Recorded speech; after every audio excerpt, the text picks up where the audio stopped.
We were absolutely thrilled when we got word from the churchwide organization that Bishop Yehiel Curry was going to be our churchwide representative. I want to tell you a little bit about him. Yes, please, absolutely.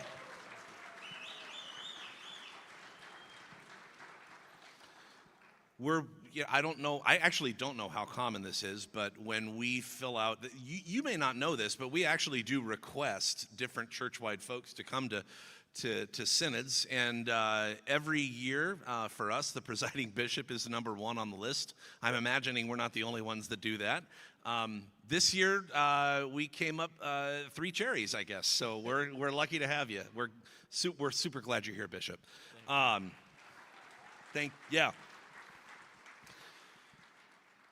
Presiding Bishop Yehiel Curry is a passionate preacher, bridge builder, and faithful companion to communities living through disruption and change. Serving as bishop of the Metropolitan Chicago Synod of the ELCA, Bishop Curry was known for his joyful proclamation of the gospel, his deep commitment to justice and reconciliation, and his insistence that God is present and at work precisely where life feels most fragile. Born and raised on the south side of Chicago, Bishop Curry's ministry has been shaped by urban neighborhoods, grassroots organizing, and a fierce love for young people and families. Before his election as bishop, he served as mission developer and pastor of Shekinah Chapel. Did I say that right? Yep. Okay. Shekinah Chapel Lutheran Church, a multicultural, multi-generational congregation rooted in proclamation, hospitality, and community engagement.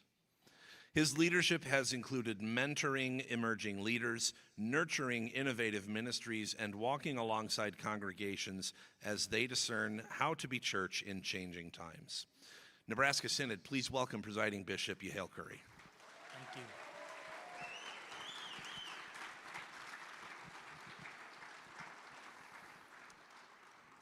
And I told the bishop before we got into the questions, I'd give him a couple minutes just to say hello and whatever he wants to say. So the floor is yours.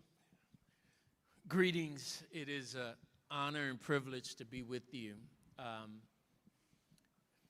I think the one thing I want to leave with you is that in all my years in the Lutheran Church, which I did not join until around 1998, I never missed a Synod assembly. And I say that because I was learning so much about the church, and I could always meet new people. I'm more like many of you in the sense that I was just a guy sitting in the pew of a ministry just trying to do my part. I'm not somebody who discerned at a young age that I wanted or I needed or I was being called to be a pastor. I knew I wanted to do something. I knew I wanted to give back. And so I started out in social work. And I remember going to a school where there was a bad accident and meeting the families who were involved in this incident that happened with another child and thinking, perhaps I should be in the school. And because when I went to college, I majored in psychology, but I had a minor in secondary education, that next semester, that school that I was at, I was their 6th grade teacher. And while looking for resources for those kids in that school, I happened on a Lutheran church, St. Stephen's Lutheran Church on the south side of Chicago, because they had a camping program where they were taking kids to Camp Iwalu in Strawberry Point, Iowa. And I sat in on that meeting, and they had a worship service, and I stayed, not knowing that it was a Lutheran church. The leader of that meeting in that ministry ended up leaving, and they were in the process of trying to become a synodically authorized worshiping community. That story ends with the bishop asking me, saying what we all hear, I see something in you, and asked me to consider being a mission developer, and I did what every great Christian leader should do. I said no.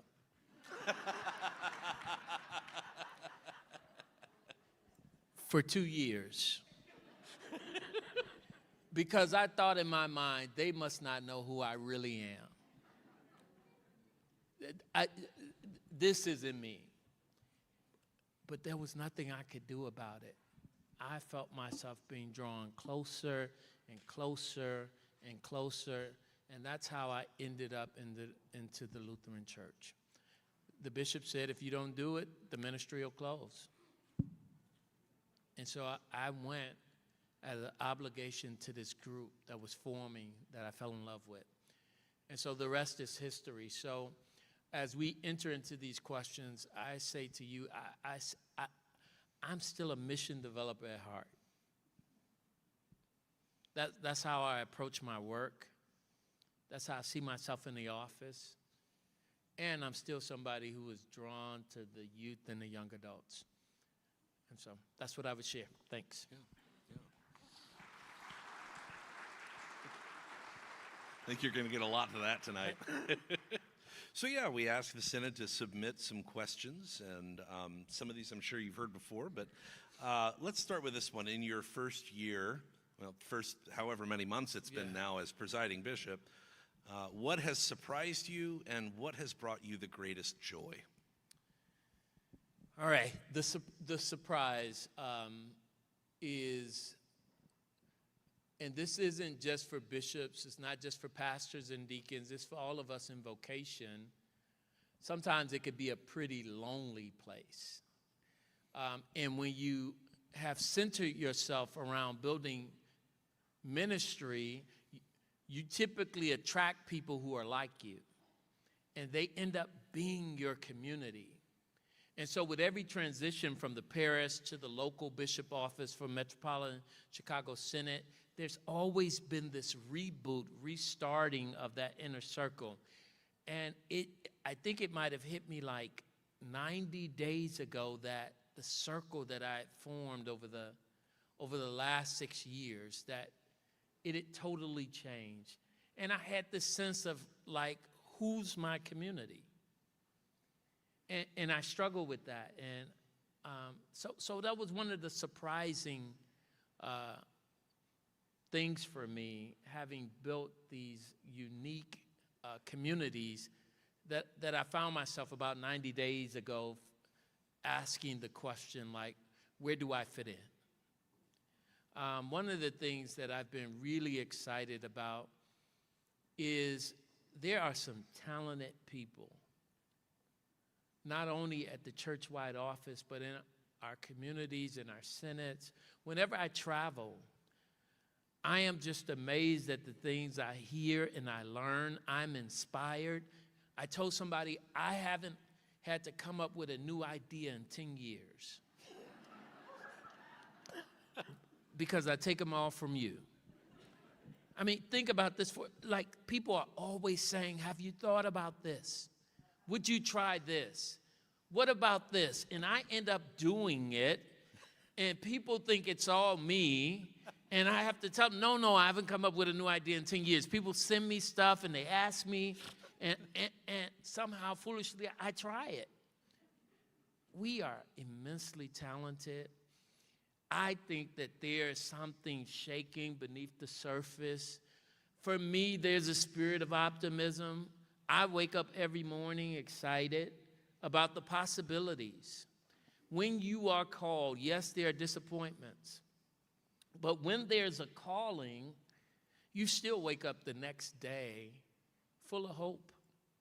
And that's what's been happening to me, and I've been surprised every morning that I'm still excited about this work. Thank you. Yeah. I told you. The next one came in, and I'm going to amend it a little bit. What do you believe the wider church could learn from small congregations and rural communities And I'm going to amend that a little bit because I know a little bit about the synod that you served prior to being elected presiding bishop that I think would surprise a lot of the people here. So maybe, especially in what you learned from your time in Metro Chicago, what do you think small congregations might be able to teach the wider church? Resistance. There are just things about how we continue to function that the wider church needs to hear. Ministry happens each and every day. Somebody takes a key and unlock the door and deal with the alarm, and somebody's printing the bulletins, and someone's reaching out to the children for the acolytes. These things are happening each and every day thanks to our lay leaders. In many ways, we're catching up. I tell people all the time, I don't believe that there is a pastor or deacon shortage. What happened is right after the pandemic, we had a group of about 200 who decided that, you know what, my time is past. I'm not going to be a televangelist. I don't want to be speaking on Facebook and things like that. So there was a group who left, and what happens is as the groups move up, that bottom tier, we weren't producing as many through the seminary, so it created some gaps. And now other larger congregations are having to learn what small and rural communities and congregations have been doing forever and ever, and that's taking inventory of who's sitting in the pew, finding out where their gifts align and what it is that they're able to do and they want to do. Ministry happens. If somebody doesn't show up, I'm amazed at how often someone else just steps up and make things happen. So that's the one thing that I've always loved and appreciated about our smaller and our rural congregations, that we just make things happen. No excuses. We go to work and we live for another week, another month. Sometimes the larger we are so used to those systems being in place and those roles being in place, and we don't have the kind of flexibility that I've seen in the smaller congregations. So. Yeah.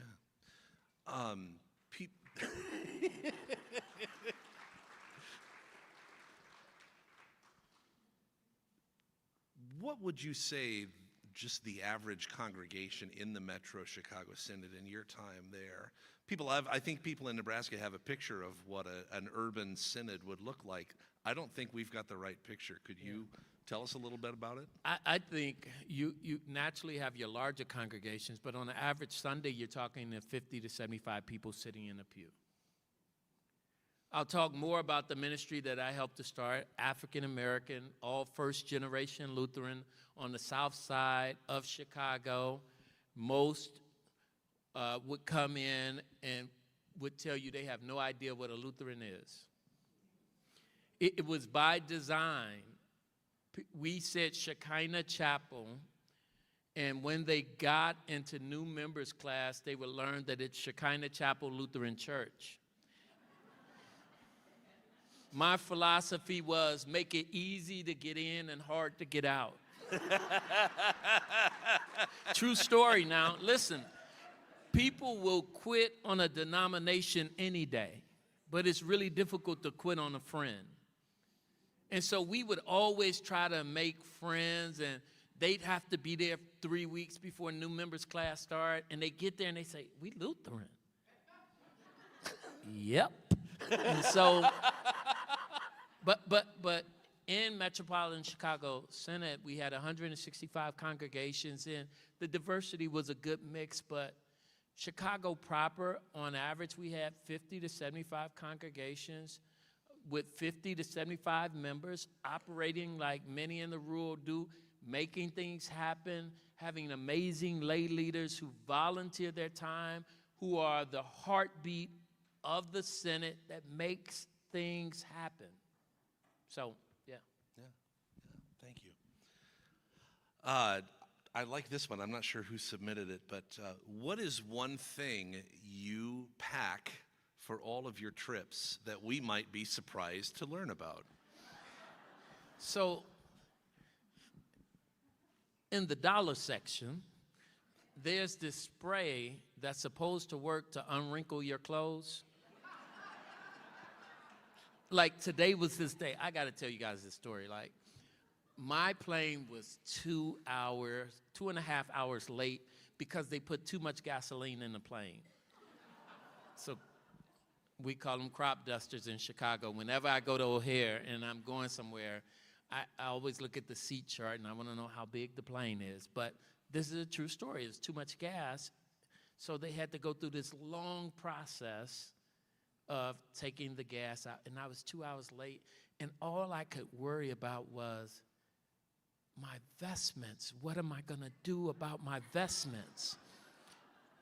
So I went back to the room and I took the bottle out and then I put it on and they were still wrinkled. So that's one of the things I pack. It's psychological for me. I've never seen it work. But I'm told you just spray it on there and the wrinkles are supposed to fall off. And yeah.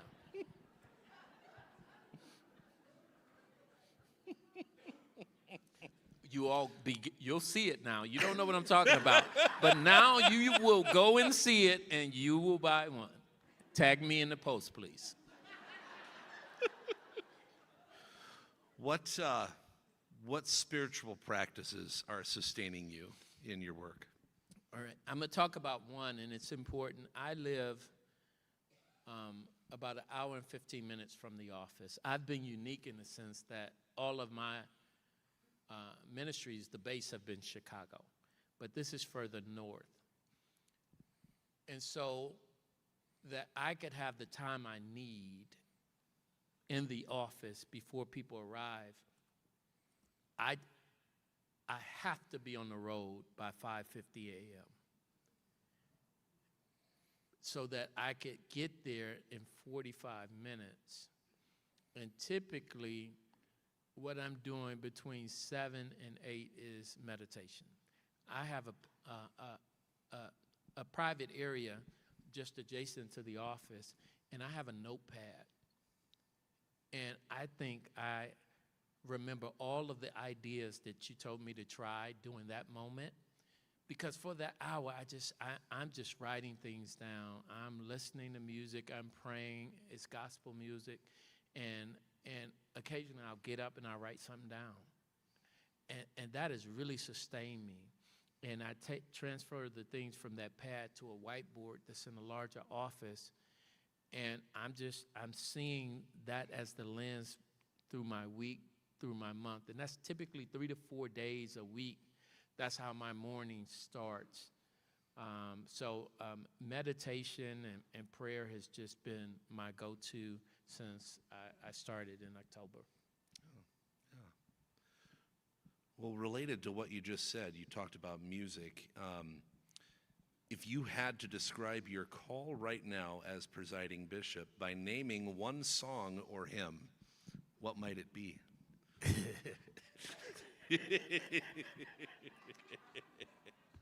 There was a blues song called My Last $2. I was going to say that, but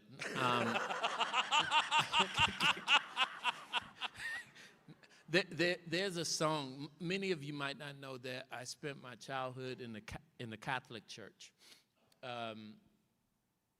And the name of the song is Pass It On. It's a song that I always sing in my head when I'm driving because I love the words that says, it only takes a spark to get a fire going. And soon are those around, it warms up till it's glowing. But that's how it is with God's love. Once you experience it, spread His love to everyone you want to pass it on. So it's always the spark.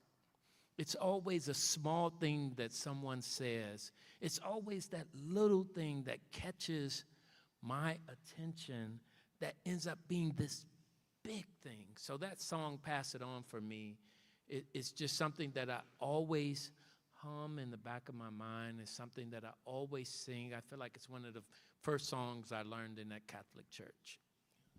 Nice. That's going to do well here. We got a lot of people that love camp here, so right. you knew that. What would you say to well, the question says younger people. I would just say people. What would you say to people who care deeply about and want experiences of faith, justice, and community, but are not sure the church is where they will find those things? So you should know that, again, I'm one of 11 children. I have 3 adult daughters who, when I say yes to ministry, this is a long route to the question. I'll tell you about my oldest daughter, who's now a pastor. But when she was 16, she got up in church and said, I was really disappointed when my dad said yes to the ministry. And in her own way, what she was trying to say was that, you know, they weren't consulted. There was no part of my brain, no part of my upbringing that says before you say yes to the ministry, you should talk to your children. And so that was a learning for me. And that's the bigger question. How often are we consulting? And so I changed that day. And to the young adults, I'll tell you what I said to my children in the ministry. You should know that when I started leading Shekinah Chapel, I started leading in the year 2007 as a lay mission developer. That means I was a lay person going to school and leading the church, trying to grow it. I was ordained in 2009. That ministry in 2012 became an official congregation. In 2012, we were worshiping 200 people. Of the 200 people, about 120 were 18 and younger. We were all young with young children. Here's the message. We don't have the answers that you might be looking for, but you have the answers we need. Too often, I think we're waiting for those of us with gray specks in our beards to talk about what it might be like. Yeah. For youth and young adults, when the reality is it's always been you. We're waiting on you to tell us, here's how we're gathering.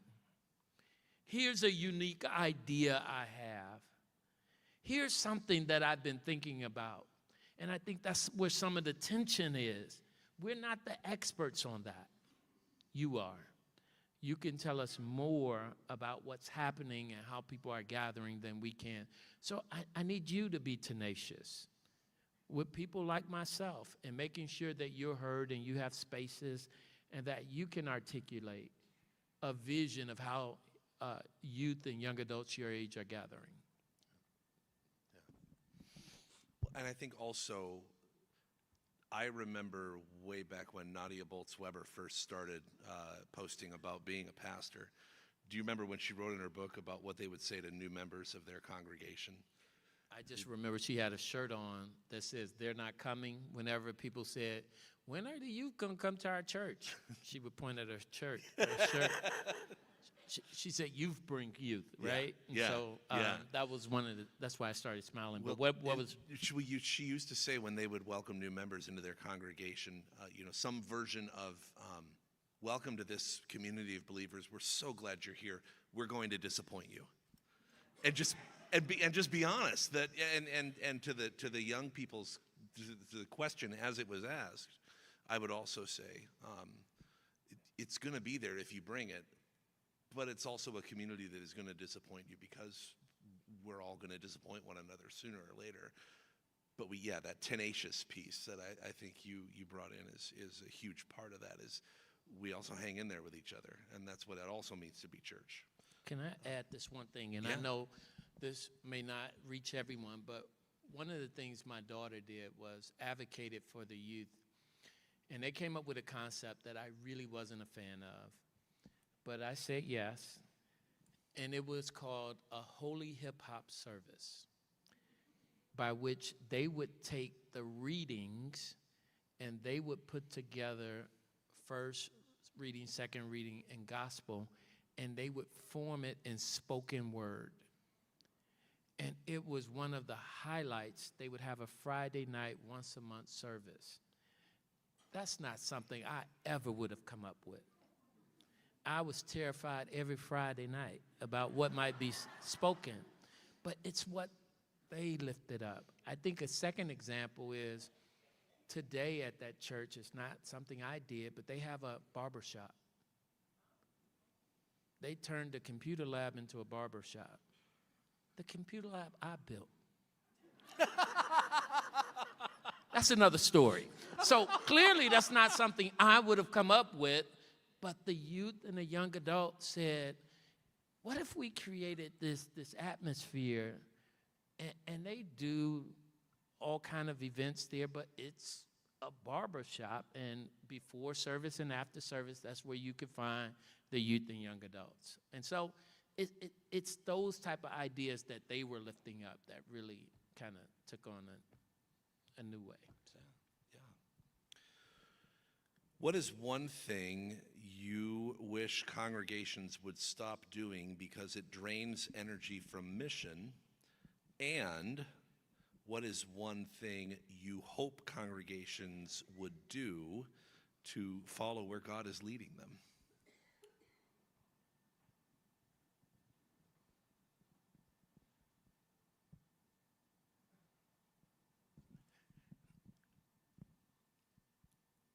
We are in a day and time where we really have to start developing the next level of leadership for our church.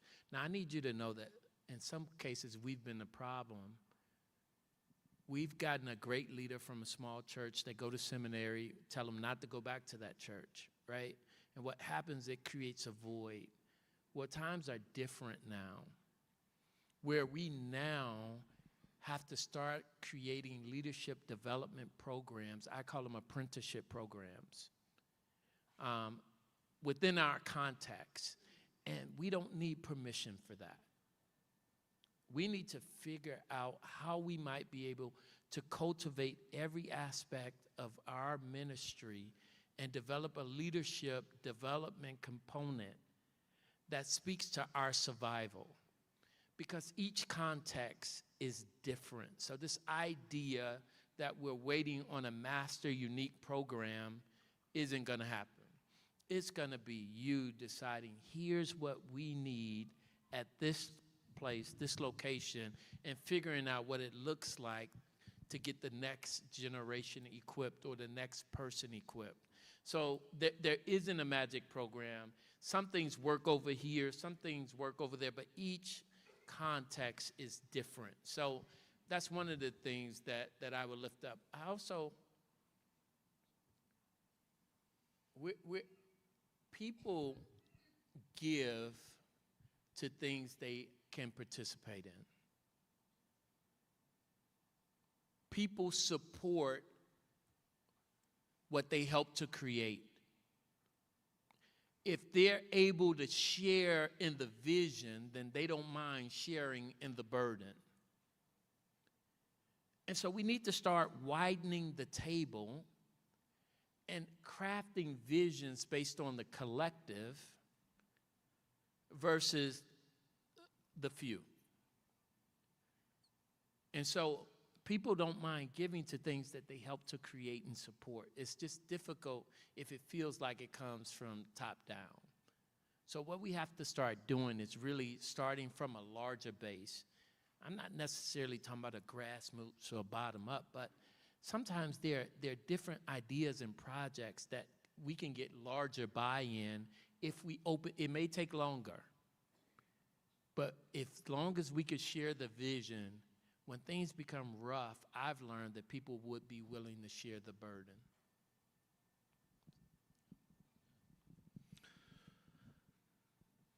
When you are out as you are this weekend in a synod as presiding bishop or in a congregation or a place you've never been before, what are you hoping to notice, or what are you hoping to learn? What was the preacher name last year? Kate. Yeah. Right? All right. I'm always amazed at just sometimes the small things. I learned that Kate was the preacher last year, and now I'm curious about how lay preaching works. I'm curious about how are they trained, how are they developed. In many cases, I'm learning from some conversations, it could be one-to-one, leader to leader. Sometimes it could be a cohort of leaders. How it operates here, don't necessarily assume that it's operating somewhere else. And so I always take back to the church-wide office or to the next visit things that I've learned in the current context. I am blown away that this is a Saturday and Sunday. What amazing opportunity it is for the body of Christ to know that we're doing our business in our worship, but also there's another component for some who aren't here, back in those contexts. Something has to happen. Someone's working, someone's doing some things. And so I'm really blown away by it. I'm so inspired by it. I'm so encouraged by it. And I'm going to be counting heads to see how many people are still here on Sunday. I mean, it's a big deal, guys. It is really huge for me. This is my first time experiencing this. And I've already been texting about it, hey, this is another concept. This is something that we should be documenting and sharing about how we are truly the priesthood of all believers. So it's always the small thing that someone says that gets me. Those are the stories that I try and take back. What are the biggest questions you think the church is facing right now?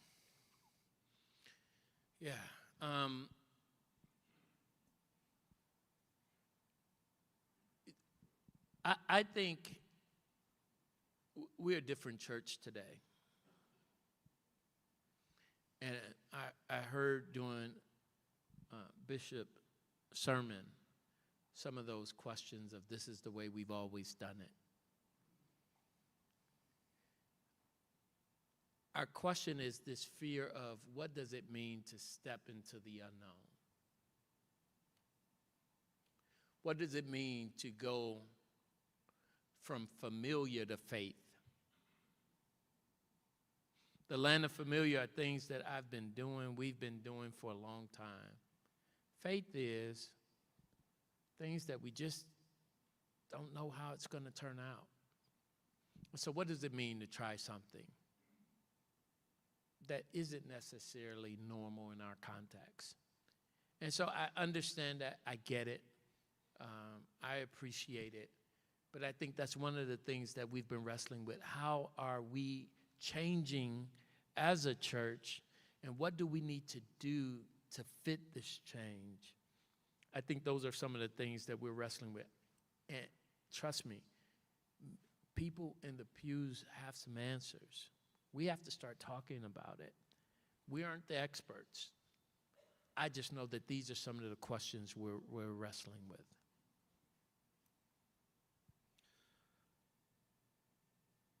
I promise I didn't write this question. I am a little worried that somebody on the Synod staff did.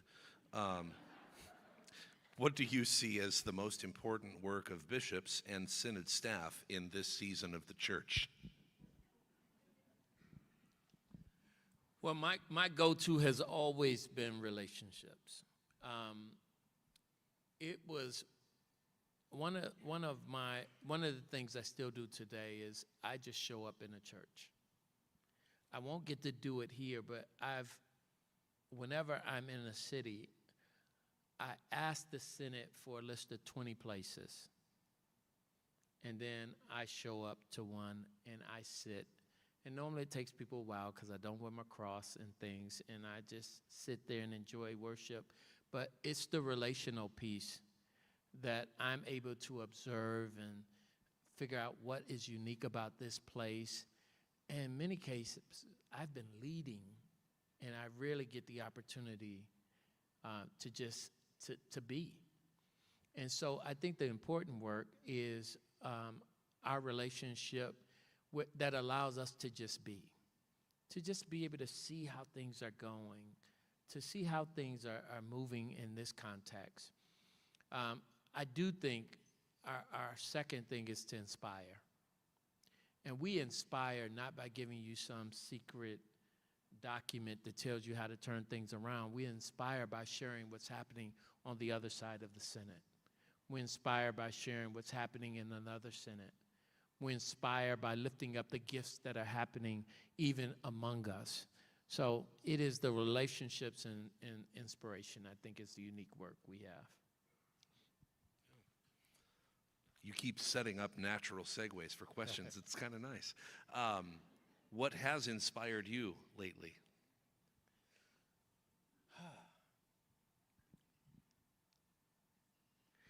I have amazing family, guys. It's been a difficult, I see me and you, so I'm talking about me, and I know this is out there in you. This has been a difficult season personally to be elected presiding bishop.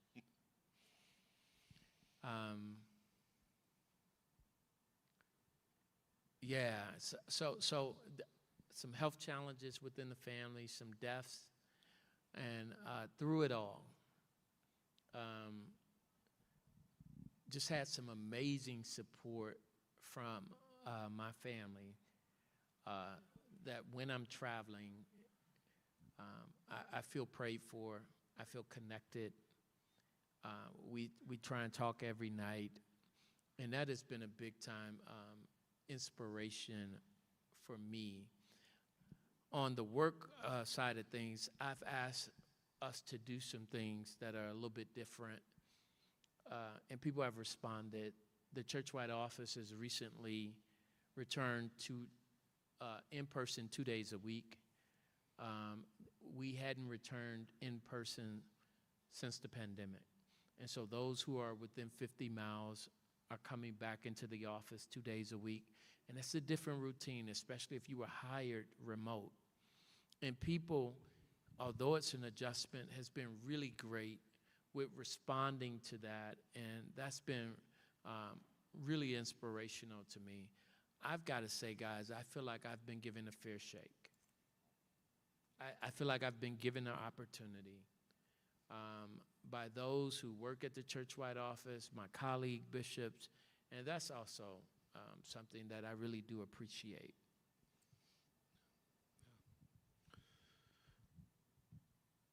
What's been a remarkable experience that you're still processing, or something that's blown your mind? A couple things. I went to Palestine in January before everything happened, and we were able to participate in the bishop installation of Ahmad Haddad.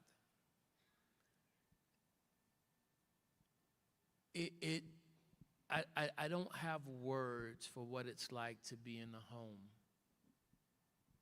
of one of our siblings or to go to one of the schools. It's just really, really,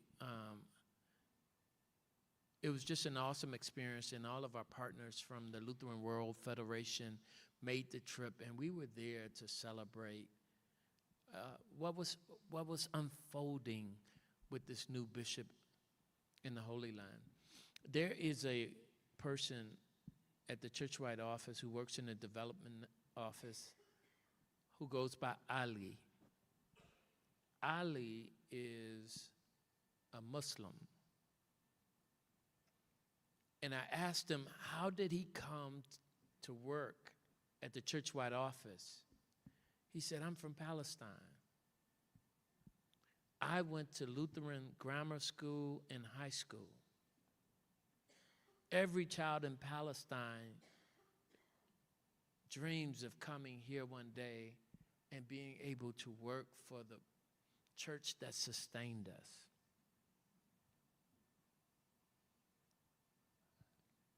He came here and sought out the ELCA for work because what had happened over there with our gifts, with our mission support.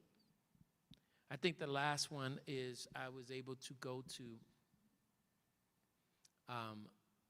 South Africa and to be with our Lutheran siblings there, myself and other bishops who have companion synods in South Africa. And we were all able to come together as one big family. Can I tell you that the average worship service went 7 hours?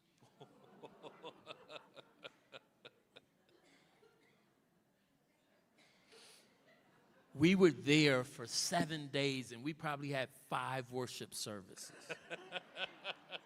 one of which I preached at. And it was only 3 hours before I got to preach. But what I enjoyed most was the Spirit flowed, and if at one moment they just felt like singing, they would sing, and that song might go for 45 minutes. It was just, it's something unlike anything I've been a part of, just where people pack up their cars and they go and they were just there to worship. And it was the 50th anniversary for the Evangelical Lutheran Church of South Africa. That's what we were there to celebrate. Or was it 75th? It was one of those. But people had come from all over South Africa, and they were just there. And it was just really amazing. Barbecuing outside and hanging out. It was just really amazing. So those are some of the experiences that talks about our global reach, that talks about our connection. Yeah. That was really inspiring. Did you ever think you'd sit down with the King of Jordan? No, never, ever. And it was just remarkable. Again, sometimes we underestimate what we're doing here. We underestimate the value and our reach around the globe. But when you go and you end up in the palace for the King of Jordan, and they know you, and they know your work, and they know what we've been doing, I mean, you just sit back and you just appreciate it. Yeah. When those unique cars pull up to take you to the palace, and you're in the special room with the king's special chocolates.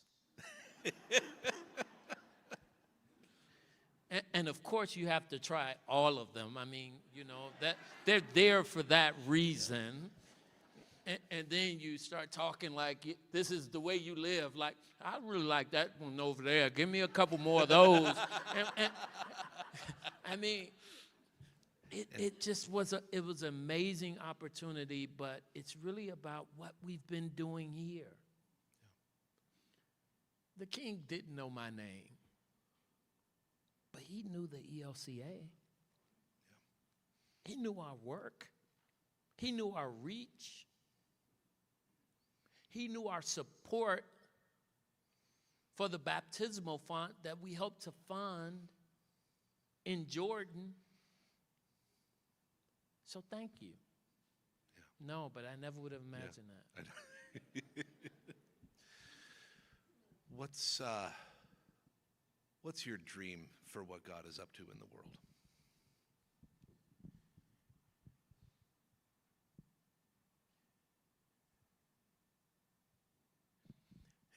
Here's why I'm a little hesitant.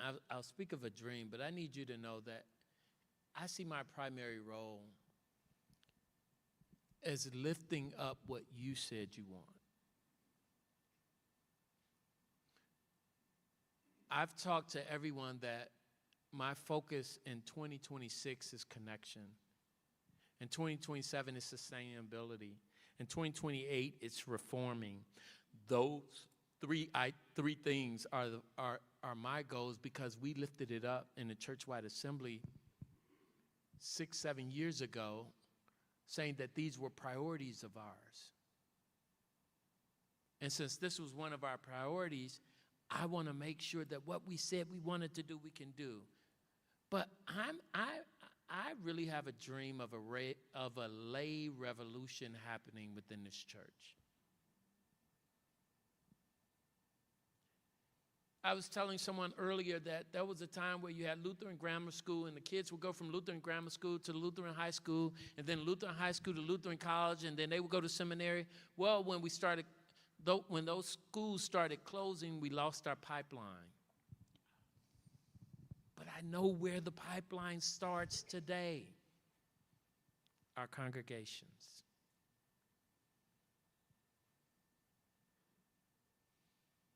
I don't know what it looks like. I don't know what it becomes, but I hope to look back 10 to 15 years from now and say that was the moment, that was the time that we started investing.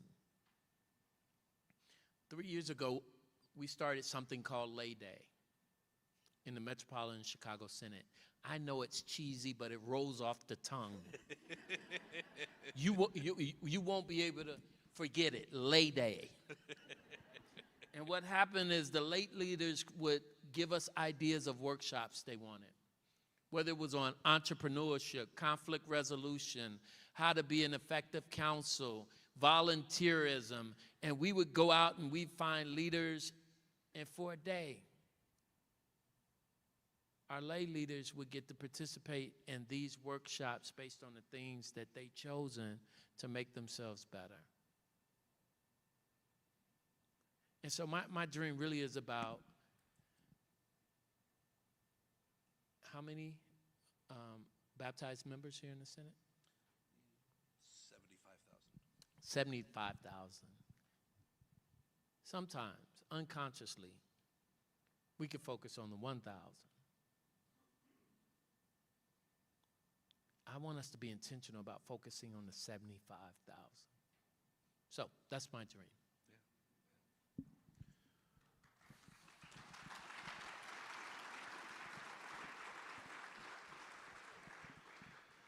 We're going to take time for two more, I think. What would you like to ask of us?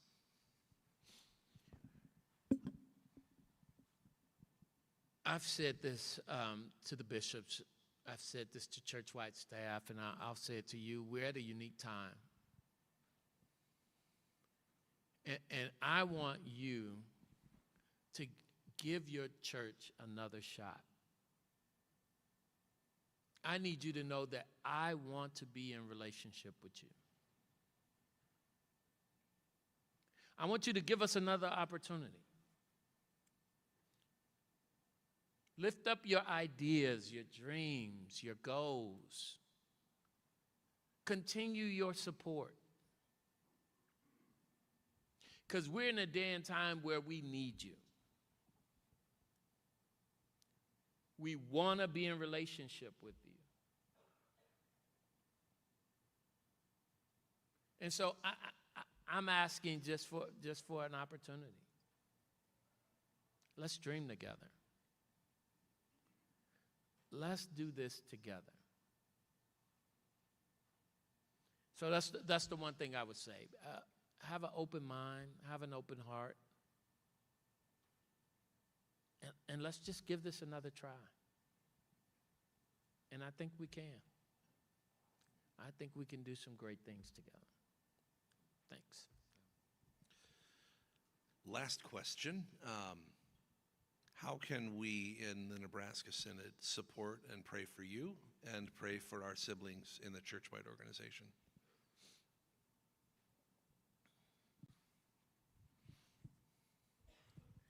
When given the opportunity, I would say for me it's just showing up. Showing up and being the body of Christ. I want you, and these words are important to me, assume good intentions.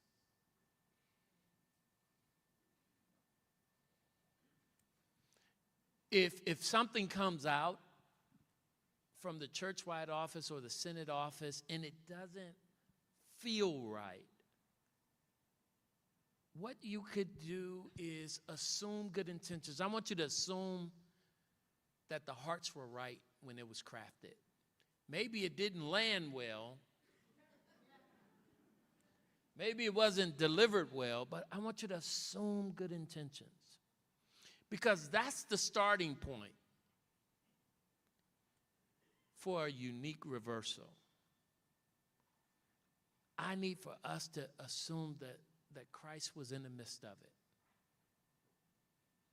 Maybe we could say it differently, we can do it differently, but I need you to assume that however it was created, that our hearts and minds were on Christ. Thank you. Thank you. Another round of applause, please.